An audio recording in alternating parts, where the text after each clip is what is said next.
Judges chapter 16, Samson and Delilah. One day Samson went to Gaza where he saw a prostitute. He went in to spend the night with her. The people of Gaza were told, Samson is here.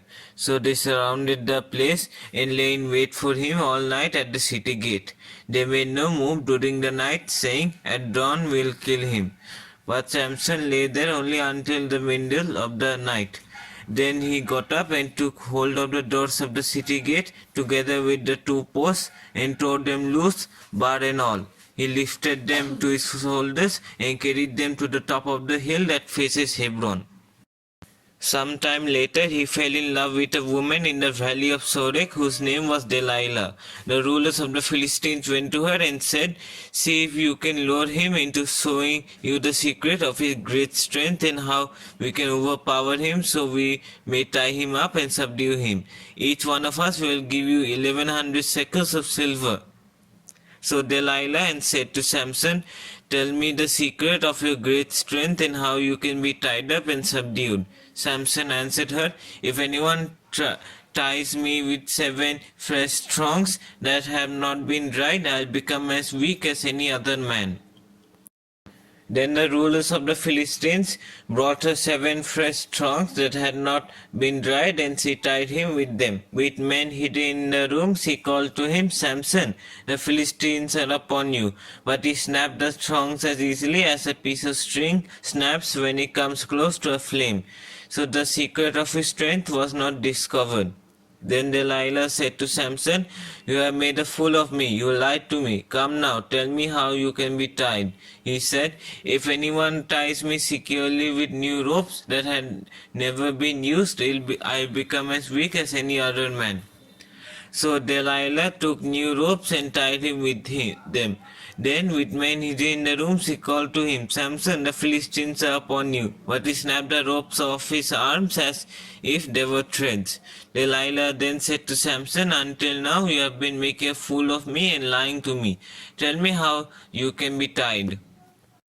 He replied, If you weave the 7 braids of my hair into the fabric on the loom and tighten it with a pin, I become as weak as any other man.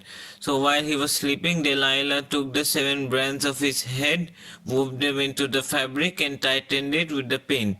Again she called to him, Samson, the Philistines are upon you. He awoke from his sleep and pulled up the pin and the loom with the fabric. Then she said to him, How can you say I love you when you won't confide in me? This is the 3rd time you have made a fool of me and haven't told me the secret of your great strength. With such nagging she prodded him day after day until he was tired to death.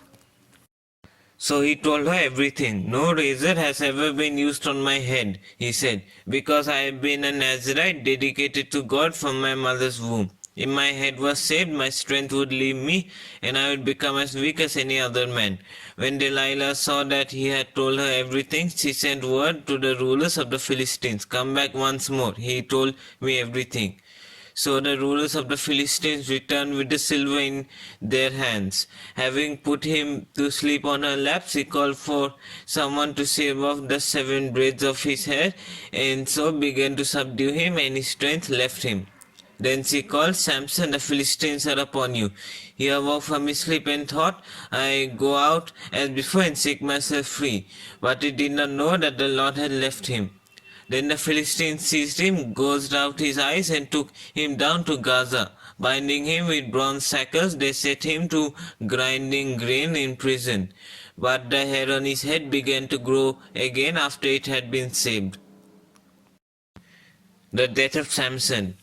Now the rulers of the Philistines assembled to offer a great sacrifice to Dagon their god and to celebrate, saying, Our God has delivered Samson our enemy into our hands. When the people saw him, they praised their God, saying, Our God had delivered our enemy into our hands, the one who laid waste to our land and multiplied our slain.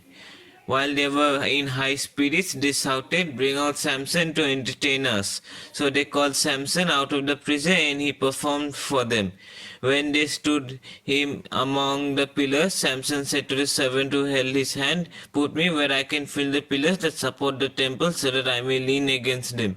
Now the temple was crowded with men and women. All the rulers of the Philistines were there, and on the roof were about 3,000 men and women watching Samson perform. Then Samson prayed to the Lord, Sovereign Lord, remember me. Please God, strengthen me just once more and let me with one blow get revenge on the Philistines for my two eyes.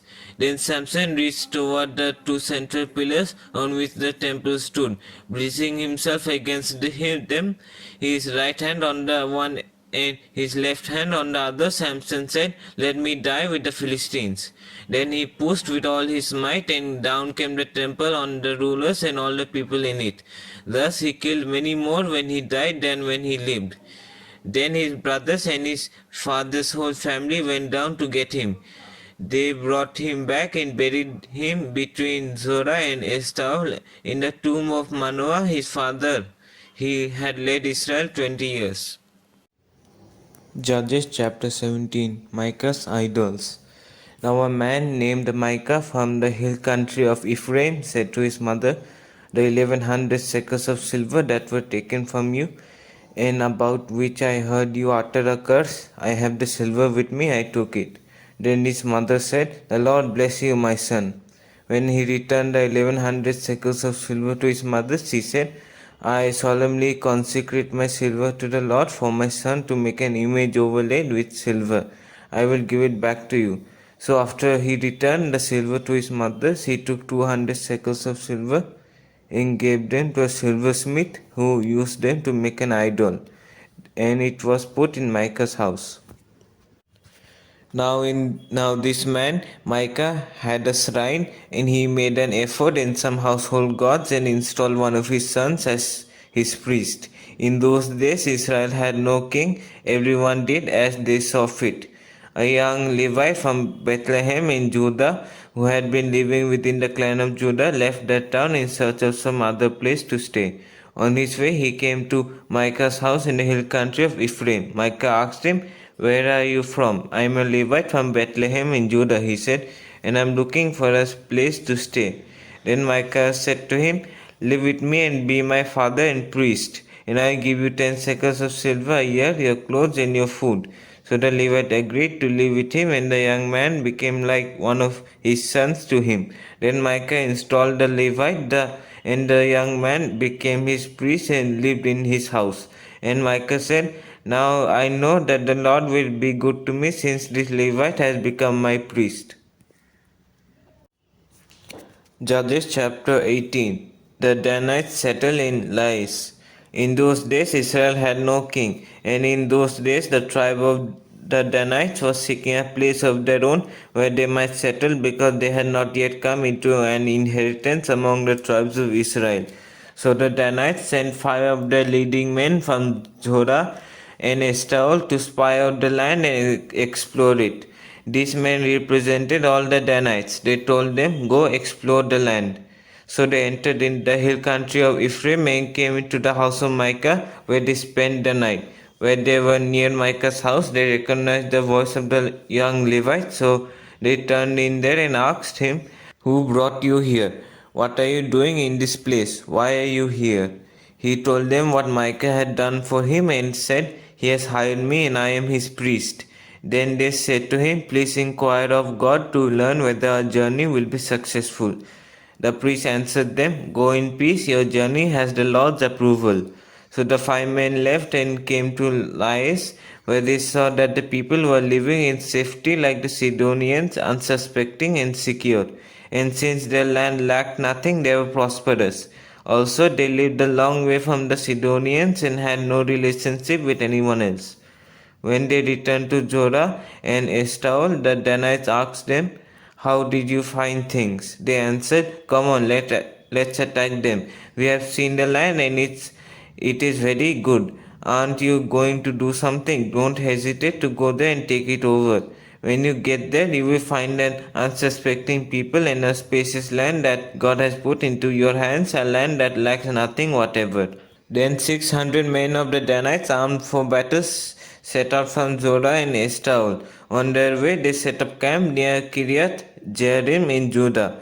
This is why the place west of Kiriath Jearim is called Mahane done to this day.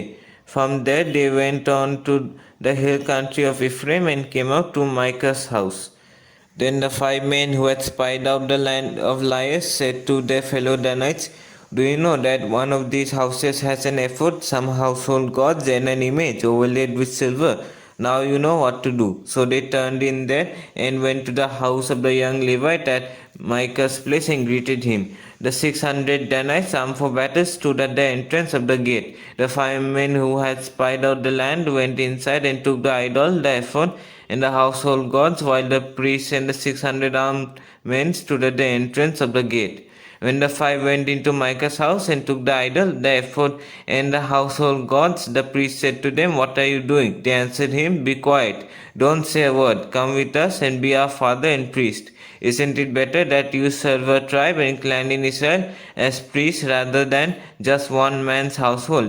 The priest was very pleased. He took the ephod, the household gods, and the idol and went along with the people, putting their little children, their livestock, and their possessions in front of them. They turned away and left. When they had gone some distance from Micah's house, the men who lived near Micah were called together and overtook the Danites. As they shouted after them, the Danites turned and said to Micah, "What's the matter with you that you called out your men to fight?" He replied, "You took the gods I made and my priest and went away. What else do I have? How can you ask what is the matter with you?" The Danites answered, "Don't argue with us, so some of you the men may get angry and attack you, and you and your family will lose your lives." So the Danites went their way, and Micah, seeing that they were too strong for him, turned around and went back home. Then they took what Micah had made and his priest and went on to Laish against a peaceful and unsuspecting people. They attacked them with the sword and burned down their city. There was no one to rescue them because they lived a long way from Sidon and had no relationship with anyone else. The city was in a valley near Beth Rehob. The Danites rebuilt the city and settled there. They named it Dan after their ancestor Dan, who was born to Israel, through the city used to be called Laish. There the Danites set up for themselves the idol, and Jonathan, son of Gershom, the son of Moses, and his sons were priests for the tribe of Dan until the time of the captivity of the land. They continued to use the idol Micah had made all the time the house of God was in Shiloh.